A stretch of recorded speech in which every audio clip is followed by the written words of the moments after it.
ipagbabawal yung full face helmet. Ang kautusan na hindi na pwedeng gamitin ng mga motorcycle rider ang full face helmet, lalo na rin itong pag-usapan ng Metro Manila Council. Mas magandang full face para sigurado sa kaligtasan. Pagka naka full face, parang hirap din ma-identify eh. Uso ngayon yung mga kriminalidad sa panahon ngayon para mabilis makilala po yung mga gumagawa ng mga krimen. So, Immortal Motobag, Belt Bag version 4. So, nandito tayo ngayon sa Circle. Punta na tayo saglit ng Marcos Mansion, mga karepa. And may itatalakay lang ako sa inyong importanteng mahalaga. Time check, 9:39 AM. And solo ride lang tayo for today's video, mga karepa.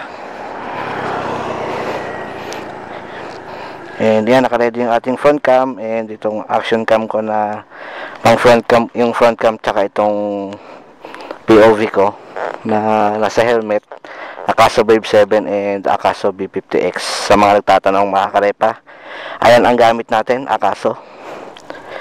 Shoutout kay Akaso. And jersey, yan, riding jersey, check by Crank PH Apparel. Yan, salamat po Boss Marlon sa aking riding jersey. And yan, kompleto tayo, mga karepa. Let's go na.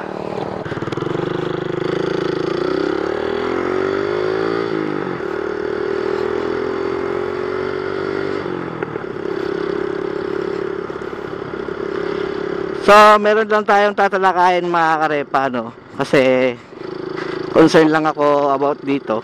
Kasi may napanood ako sa GMA News. So, ito, i-flash ko muna sa screen. So, ito yung nabalitaan ko, no? So, siguro napanood nyo rin to. Ewan ko lang kung ito mismo yung napanood nyo. So, ayan, let's roll the video, mga karepa. Let's go! Matapos aprubahan sa San Carlos, Negros Occidental ang kautusan na hindi na pwedeng gamitin ng mga motorcycle rider ang full face helmet, lalo na rin itong pag-usapan ng Metro Manila Council.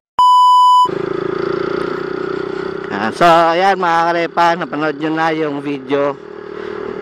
Video clip lang yung nilagay natin, baka makapirate tayo eh. Shoutout na lang kay GMA News. Yan. So medyo nakakabahala yung naiisip yung gagawin ni MMDA, no, ng ating gobyerno na ipagbabawal yung full face helmet, which is ang pangit, hindi pangit, unsafe. Masyadong unsafe, mga karepa. Para sa akin, feeling ko na mabawasan yung aking safety. Kasi ako, mga karepa, pag ako nagmumotor, minsan pag walang helmet, feeling ko unsafe ako. Tapos half face pa yung ilalagay, lalo na, di ba?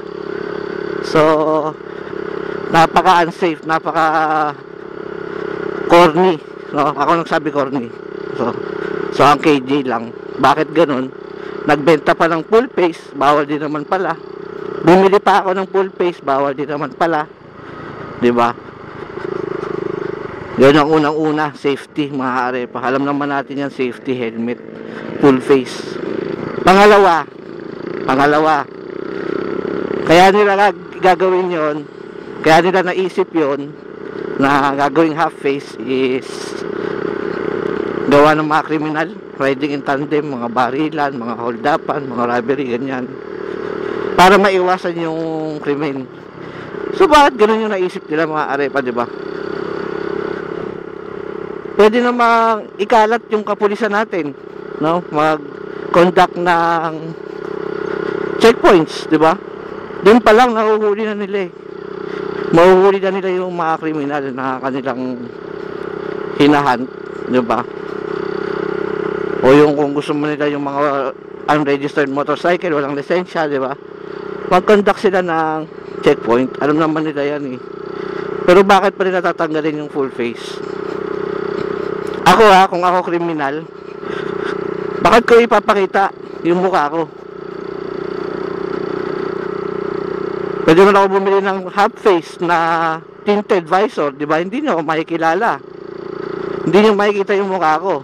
O magbalak-laban lang ako kahit bukas yung aking lens, hindi nyo pa rin ako makikilala. So what's the point?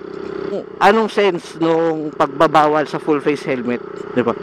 Pangatlo, ako, ang dami kong helmet, puro full face, isa lang ang modular. Sa mga solid kayo pa dyan, alam yan. Wala akong half face, so bibili na naman ako. Di ba? Dagdag gastos na naman. Siguro i-provide nyo kami ng bagong helmet, yan pwede. Di ba? Hindi naman tayo sa puro angal eh. Mali lang kasi yung sistema, maaari pa. No, parang gusto pa nilang mabukasan yung aking safety. Diba? Nasaan na tayo? Pangalawa na yun, diba? Pangatlo na yun. So may mga rider na na-interview si GMA News. So may mga rider talaga na hati talaga yung comments and answers ng mga rider. Si Chip ano sila Chip. Shoutout sa ating mga kapulisan yan, di ba? May nakakalat na pulis dito. CCTMO ata yun, yung pulis CCTMO. Hindi ko nabasa yung plate. Dito tayo sa Kasili eh. Papunta tayo Kasili, bahay ni Marcos. So, panoorin nyo muna mga karepa yung video ng dalawang hati ang comment nila. No? Eto, pasok natin. Let's go. Sa full face kasi mainit sa mukha.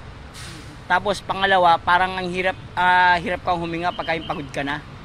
Sa mga rider na kagaya namin, o kagaya ko na halos araw-araw na sa kalsada, minsan talaga, mabagal lang ang takbo namin, hindi naman matulin eh.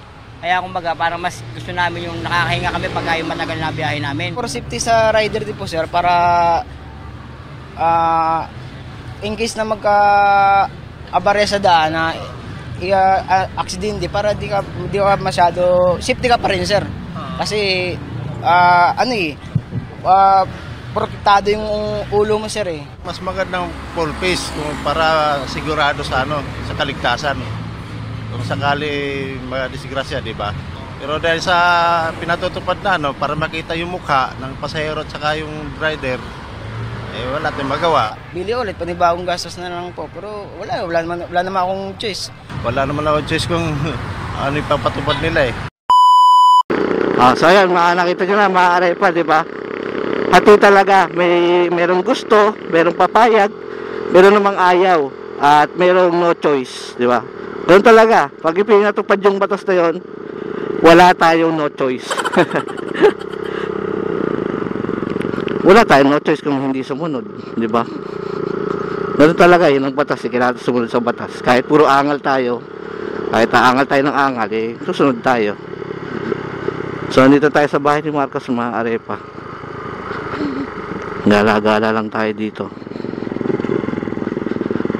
Ayan o, bahay ni Marcos.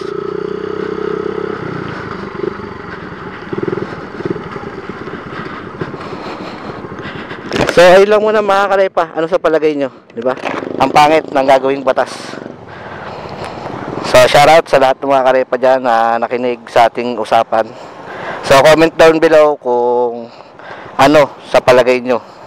No? Kung tama ba o mali yung binalita ni GMA News. So, ayun lang. Kenzo Moto signing out. Ride safe and keep safe as always. Kenzo Moto signing out. Peace yo.